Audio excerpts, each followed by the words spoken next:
What Dave Aranda has done at Baylor has been nothing short of elite. I mean, he's totally flipped that program in a small amount of time, and now they were just chosen to win the Big 12 for the first time ever, and it's a great story. But so is Little Red Riding Hood and Goldilocks, but it's all fiction.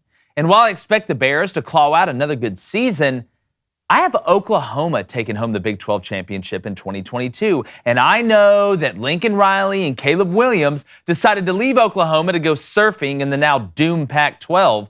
But the Sooners snagged Dillon Gabriel from the portal and tabbed former Ole Miss offensive coordinator Jeff Lebby to man the same position in Norman. But the reason I am picking Oklahoma isn't because of the offensive stars. It's because Brent Venables is going to bring a level of physicality and discipline to Oklahoma that fans there have not seen in some time. Some coaches are incredible motivators. They can get their players to know they genuinely want what's best for them. That's how you get somebody to run through a wall for you. And Coach V will have practiced physicality and speed at an all-time high. So for all the writers and people that cover Oklahoma, I guarantee you're going to hear some sounds at practice you haven't heard in a while.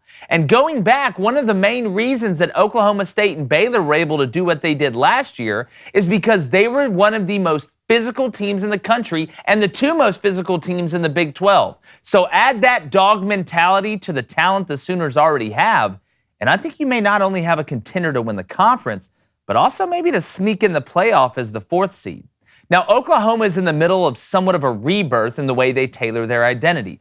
Long gone are the days of winning by outscoring teams only, and in are the days of knocking people's teeth through the back of their throat and making them fight for every inch they get. They will go from styrofoam to concrete, from carpet to hardwood. And that is exactly what a team destined for the Southeastern Conference soon needs to have. I'm going to bring in David Cohn, Blaine Crane, my co-host as well. Guys, a lot of people are loving Baylor, Oklahoma State too, returning the guys they return. We're about to show you who we believe, record-wise, how it's going to stack out in the Big 12. I'm interested to ask Adam Brenneman about it. But I always find it so interesting when you transition from one mindset to a different one. The way Lincoln Riley does things, and I'm not saying it's bad, but the way he operates, the culture and the identity that he developed is a whole heck of a lot different than what Brent Venables is going to bring to Oklahoma. And in that conference, where outside of last year, where you could almost call it a defensive conference, it's been just an offensive firework display. Nobody can stop anybody. Everybody's scoring. You got to outscore them. If you can be that team that has the talent but has that grit, that has that dog in you, that is physical, that intimidates you at the line of scrimmage and beyond, you can make a lot of hay in the Big 12. Mm-hmm. I disagree on Oklahoma this season, and not because I don't think Brent Venables is going to be a great coach. I think he's going to have a lot of success there. Jeff Lebby's one of the best in the business, and Dillon Gabriel can sling it around the yard. I'm happy to see him, be back in college football and have a home like Oklahoma. My thing is, in my experience, when you have a new coaching staff take over at a place, especially one where there is a philosophical identity shift, right, from offensive-minded to defensive-minded like you're talking about, that takes time. That takes time, especially when you're trying to implement toughness and a defensive mindset into a conference that hasn't traditionally had that, except for last season between Oklahoma State and Baylor, which is so interesting, which is why I still think those two teams finish at the top of this conference, and we're going to get into the rankings here in a little bit. You both coached. You both hopped around from school to school, and you've been part of new coaching staffs who had to build something up. I mean, part of what I'm saying, you look at someone like Ryan Day, who took over in Columbus, right? But he was already a part of that staff for Urban Meyer, and plus, he was the one running that offense, and it was offensive-minded, and there wasn't a player shift. Not only did we see Lincoln Riley go to USC this offseason, but a lot of players went with him too. So even though you bring a good quarterback in and you have some high-profile recruits coming into Oklahoma, don't you think it's going to take a season or two? Under normal circumstances, yes, but now with the transfer portal, I think you are able to bring in not only talented players, but be able to recruit to that identity through players that already have experience. But there is a connection between Jeff Lebby and Dillon Gabriel. Jeff Lebby left UCF in December of 2019. 2019 was the first year that Dillon was there, and that's the reason that Dillon ended up going to Oklahoma. I'd forgotten that. So the continuity there is big, but it's not just at quarterback to me. I think Defensively, it's a little bit easier to transition that mindset when you're somebody like Brent Venables. That's why, to me, Venables is the ultimate variable. I think since he is a defensive guy and a tough, hard-nosed physicality, get after your ass at practice, we're going to do things this way. I think with the ability that the players on the roster already had at Oklahoma, I know some left, Mario Williams left, Caleb Williams left, but the talent they had, they kept their offensive line coach, who you look at what they have up front on the offensive line now, and a coach that led that offensive line to the Joe Moore Award in 2018. You were able to keep him, so that's huge up front on the offensive line. So I think the transition, when you mix the portal, when you mix the continuity from Lebby and Dylan Gabriel coming in, when you have the same O-line coach and a leader, I believe they're moving his last name escapes me, moving their best offensive lineman to center. I think Oklahoma has a chance in the Big 12 to make a move. No, I would agree, but I do think even to install that mindset you want to install, you have to have your guys in there to get it exactly how you want it. First of all, Oklahoma is going to have talent regardless because they're Oklahoma. Dylan Gabriel's a great quarterback. Jeff Lebby's a great coordinator. But to get them over the top, and I still think there's not a clear-cut favorite in this conference. There's 4, maybe 5 teams that you could realistically say could win. Maybe the most wide-open conference in football, Blake. This conference. But I do think this was such a regime change from these guys. It's so new to get them over the hump to win it. I just think they need a couple more years. I think Venables needs a couple more guys. You lost Penfrey, one of your best D linemen. Yeah. You know, and still Oklahoma was terrible against the pass. What's been stopping Oklahoma this entire time is their defense. Offense hasn't been the problem. Yeah, Perrion Winfrey was at Iowa Western. Yeah, exactly. Who's an absolute player. stud. And again, but Oklahoma does have talent and the way they've recruited. Always. But again, I am with you on this, maybe the most wide-open conference in college football. But I'm going to go ahead and pull up, before we get Adam in here, let's go ahead and pull up the graphic of our predictions for the Big 12 this season. I want to get the Booster Club's thoughts on it. I'm going to start. I got Oklahoma going 8-1 and winning the conference. I've got Baylor and Kansas State both going 7-2. I love Kansas State this year. I love Chris Kleiman, what he brings. Deuce Vaughn. You look Adrian Martinez, who I know at Nebraska it wasn't a great situation, but I think he's kind of the perfect quarterback for what Kansas State wants to do. I love what they return up front. I think Kansas State has one of their biggest years. I think they can maybe be a top 15 team, David, before this is said and done. I've got Oklahoma State and Mike Gundy coming in at 6-3. I know they return the quarterback who's first team preseason all Big 12. I get that, but I'm not 100% sold on them as a complete team. That's where I kind of worry about Oklahoma State. Then Texas at 6-3. You're breaking in a new quarterback. Quinn Ewers is a heck of a player. He's a heck of a prospect. It's going to take time. I know Xavier Worthy at wide receiver is an absolute witch. Bijan Robinson is smoother than Honey Dijon, but I just don't think Texas on the defensive side of the ball, and there's a huge difference between Sark, the way Sark does things, and Venables does things. I think that Venables, I mean, look at what Baylor did. Baylor was known as a Cottonelle soft, throw it around, mix the splits up. Art Briles, we're going to score 70 points and only give up 50. He has totally flipped that in. Went from 2-10 to winning the conference. I mean, it's unbelievable what he's done. But I got Texas going 6-3. I know that's going to upset some Longhorn fans, but I do think Sark is a guy that can help get Texas back where they think that they should be eventually. Now, Iowa State, I got them 4-5, David. I actually got Oklahoma's only loss on the road in Ames. Oklahoma does this typically. Ames is a weird place. Been up there, coached up there. It is a tough place to go win, and they always snatch one. Brock Purdy's gone. I know they're big on the Hunter Deckers kid, the backup there.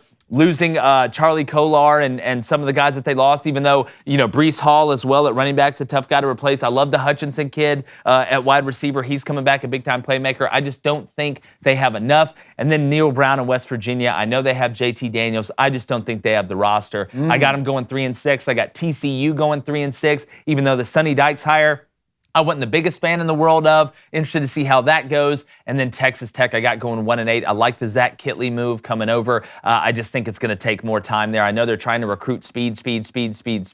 We'll see how that turns out. And then Kansas, I think you're going 0-9. I know they're excited about the quarterback. Coach Leopold's a really good coach coming over from Buffalo. But again, it's like the Tooth Fairy and Santa Claus. I just don't believe. But again, for all you kids in the car, they're real. So maybe I do believe in Kansas. Okay, bring mine up really fast here. All right, look, I have Oklahoma State winning this conference this year. Coming off 1 yard away from winning that conference That was a last hell of year. a game I last think, you know, that is going to play in their minds throughout the entirety of this season. They returned their quarterback, Spencer Sanders, which I think is going to be a huge factor for them. I think he needs 8 wins to beat Mason Rudolph to be the winningest quarterback in that program's history. But I have them winning at Baylor. I think they go to Baylor, so that's where this gets very interesting to me. I have them both finishing 8-1 with Baylor losing that game to Oklahoma State. Now, Texas and Oklahoma both at 7-2 here. So I'm bullish on these top 4 teams in this conference, with Texas losing to Oklahoma State and Baylor, and Oklahoma losing to Texas and Baylor. But I actually have Oklahoma finishing with a better record because of their non-conference schedule is easier. You think Texas has to play Alabama early in the year. I think that's going to factor in. So big eyes on the Red River Shootout this year, which I think is October 8th. I believe is the same weekend that Texas A&M goes to Tuscaloosa. Oh, what a weekend. I can't wait. Then a lot here in the middle with Iowa State, West Virginia, Texas Tech. Like, who kind of comes out of the middle of that pack? We heard a lot of great things about Iowa State last year. Didn't really live up to the hype. I think their quarterback's gone now. What's West Virginia going to do? You know, they have to come all the way over for these games every year, but you know they play tough football.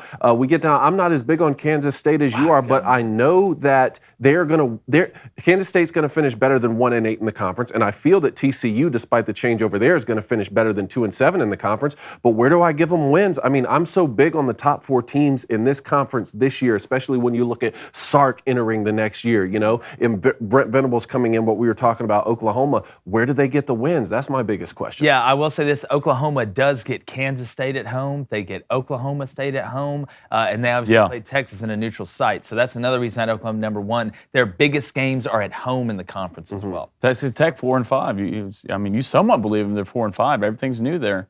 Yeah, no, I get it. To me, that Red Raider football, they're pumping a bunch of money in. I think they just announced yesterday, not that that'll necessarily help this upcoming season, but again, I think about them the same way that I think about West Virginia. It's a crapshoot. Like, it's always scrappy. Yeah. It's always scrappy. Okay, bring mine up. Come on. Might as well. I haven't seen yours. I believe. Yes. Wow, they're I for the 37th year in a row. I want you to look in the camera. For the 37th year in a row, baby, the Longhorns are back. Let me tell you why, okay? Cool. I know Quinn Ewers hasn't thrown a pass in a college football game. I know he hasn't, but deep down in my gut, I believe in this kid.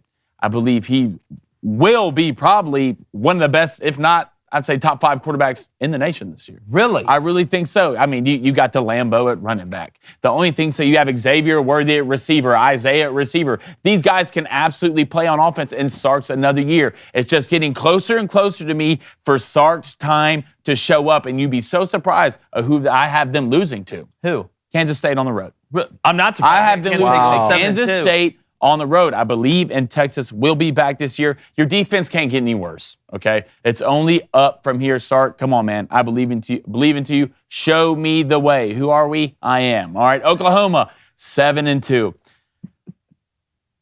Oklahoma's going to be a very good football team, but I still think it just needs time. Dylan Gabriel will be a great quarterback. You lost your leading rusher, I believe. You lost your 3 best defensive players. Venables will have these kids right, but it's going to take time. And I don't think when more experience comes, when Venables can get more of his guys in there and set that tempo of how he wants to play the football game, that's when you'll see them get over the hump and win it all. Then I got Oklahoma State at 3rd.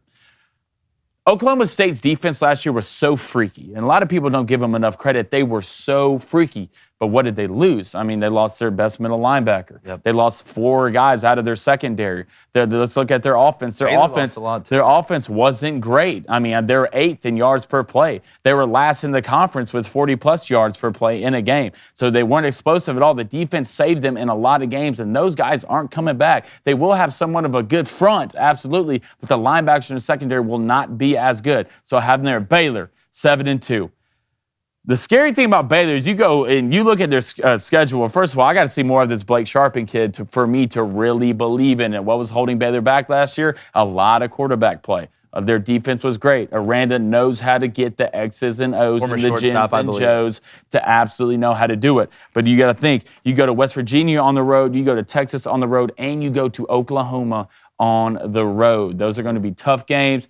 I mean, you're going to have new experience on that defense, still be good, but not good enough. Then my sleeper in this conference, and I know I have him 6-3, and maybe I'm just a big JT Daniels believer, but I like West Virginia. I think West Virginia is going to have a better year. I think Neil Brown, the head coach, is coming into his second year. They play a certain brand of football, and I think their offense is going to be fun. I wouldn't say phenomenal, but a lot better than what they were last year because of JT Daniels. You go back and look at Georgia, they were killing everybody. Then he got hurt, and then they put Stetson Bennett in, and you saw what happened there. But I still think JT, coming out of high school, even coming out of he's a 5-star. I mean, I still think he's the real deal. And then you get lower than that, then it's just a crapshoot. I do think Kansas State will play better this year. Iowa State, still don't believe in it. Won't probably for a long time until y'all switch it up. You run it 99% of the times. TCU, I mean, everything's new from TCU to Texas Tech. Then you get down to Kansas, and I just don't believe in Kansas. I don't either. But hey, everybody, if you like what you're hearing, go ahead and ring that bell. We're excited to be here. It's Crane & Company live, 2 to 3 Central, daily.